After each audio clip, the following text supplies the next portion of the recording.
باب الصبر، حدیث نمبر 25۔ بسم اللہ الرحمن الرحیم۔ عن ابی مالک الحارث بن عاصم الاشعری رضی اللہ عنہ قال قال رسول اللہ صلی اللہ علیہ وسلم الطہور شطر الایمان والحمد للہ تملأ المیزان وسبحان اللہ والحمد للہ تملأان او تملأ ما بین السماوات والارض والصلاة نور والصدقة برهان والصبر ضیاء والقرآن حجة لك أو عليك كل الناس يغدو فبائع نفسه فمعتقها أو موبقها رواہ مسلم۔ حدیث کا ترجمہ۔ ابو مالک حارث بن عاصم اشعری رضی اللہ عنہ سے روایت ہے کہ رسول اللہ صلی اللہ علیہ وسلم نے فرمایا کہ پاکیزگی نصف ایمان ہے۔ الحمدللہ کہنا ترازو کو ثواب سے بھر دیتا ہے، اور سبحان اللہ اور الحمدللہ کے کلمات آسمان اور زمین کے درمیان فضا کو بھر دیتے ہیں۔ نماز نور ہے، صدقہ برہان ہے، دلیل ہے، صبر روشنی ہے، اور قرآن کریم تمہارے حق میں دلیل ہے یا تمہارے خلاف دلیل ہے۔ ہر انسان جب صبح کو اٹھتا ہے تو اپنی جان کا سودا کرتا ہے، یا تو اسے آزاد کرا لیتا ہے یا ہلاکت میں ڈال دیتا ہے۔ اس حدیث مبارک میں رسول اللہ صلی اللہ علیہ وسلم نے دین کے بہت سارے حقائق بیان فرمائے ہیں۔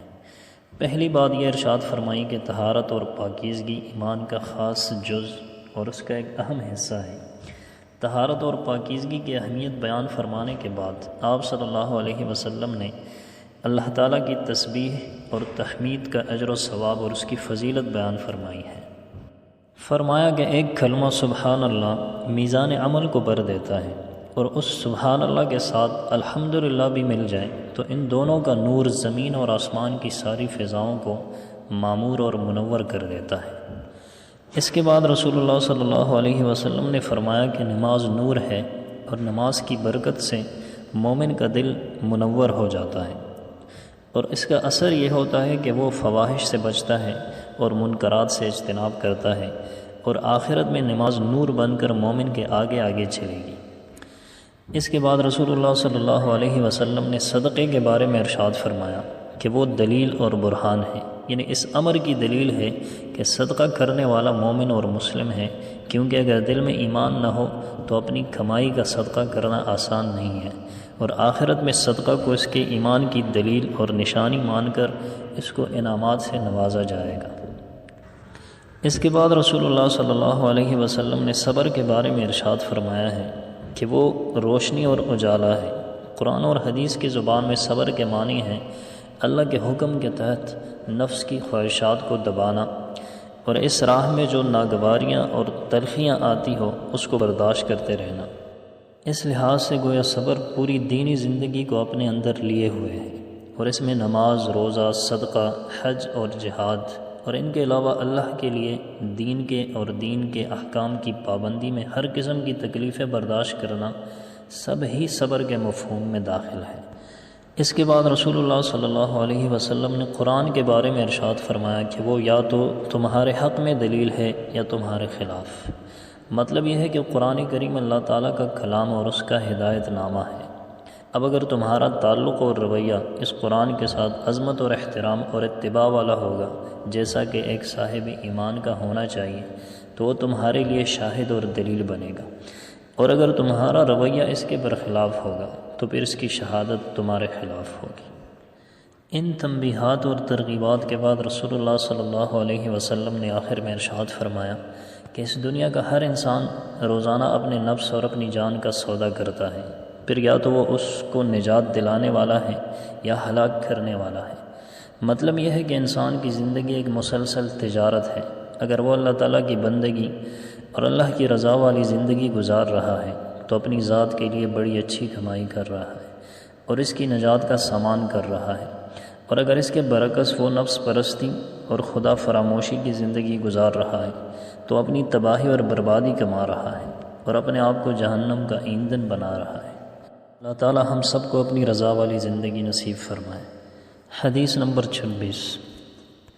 عن ابی سعید سعد بن مالک بن سنان الخدری رضی اللہ عنہما ان ناسا من الانصار سألوا رسول اللہ صلی اللہ علیہ وسلم فأعطاهم ثم سألوه فأعطاهم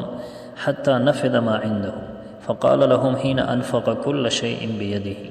ما يكن عندي من خير فلن أدخره عنكم ومن يستعفف يعفه الله ومن يستغني يغنه الله ومن يتصبر يصبره الله وما أعطي أحد عطاء خيرا وأوسع من الصبر متفق علیہ۔ حدیث کا ترجمہ۔ حضرت ابو سعید خدری رضی اللہ عنہ سے روایت ہے کہ انصار کے کچھ لوگوں نے رسول اللہ صلی اللہ علیہ وسلم کے سامنے سوال کیا، کچھ مانگا، آپ صلی اللہ علیہ وسلم نے عطا فرمایا، انہوں نے پھر مانگا، آپ صلی اللہ علیہ وسلم نے پھر دے دیا، یہاں تک کہ آپ کے پاس جو کچھ تھا وہ ختم ہو گیا۔ سب کچھ ختم ہو جانے کے بعد آپ صلی اللہ علیہ وسلم نے ارشاد فرمایا کہ میرے پاس جو کچھ ہے میں اسے تم سے روک کر نہیں رکھتا، سب تقسیم کر دیتا ہوں، لیکن یاد رکھو کہ جو بے نیازی اختیار کرے اللہ تعالیٰ اسے بے نیاز بنا دیتا ہے، اور جو غنا اختیار کرے اللہ تعالیٰ اسے غنی بنا دیتا ہے، اور جو صبر اختیار کرے اللہ تعالیٰ اسے صبر عطا فرما دیتے ہیں، اور کسی شخص کو کوئی عطیہ ایسا نہیں ملا جو صبر سے بہتر اور وسیع تر ہو۔ حدیث کا مطلب یہ ہے کہ صبر اور استغنا ایسے اوصاف ہیں کہ جو انسان کو اللہ تعالیٰ کا محبوب بنا دیتے ہیں، اور اسے دنیا میں دل کی بے چینی جیسے عذاب سے بھی نجات مل جاتی ہے۔ قناعت، صبر اور استغنا کا مطلب یہ ہے کہ انسان کو جو کچھ ملے وہ اس پر راضی اور مطمئن ہو جائے، اور زیادہ کی حرص اور لالچ نہ کرے۔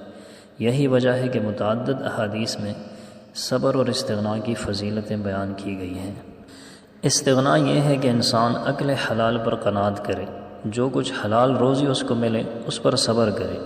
اور دنیا کی طلب میں اپنی عزت نفس کو پامال نہ کرے۔ اللہ تعالی ہم سب کو بھی قناعت اور استغنا والی صفات عطا فرمائے، اور اللہ سے دعا ہے کہ جو حدیثیں ہم نے پڑھی سنی اس پر ہم سب کو عمل کرنے کی توفیق عطا فرمائے۔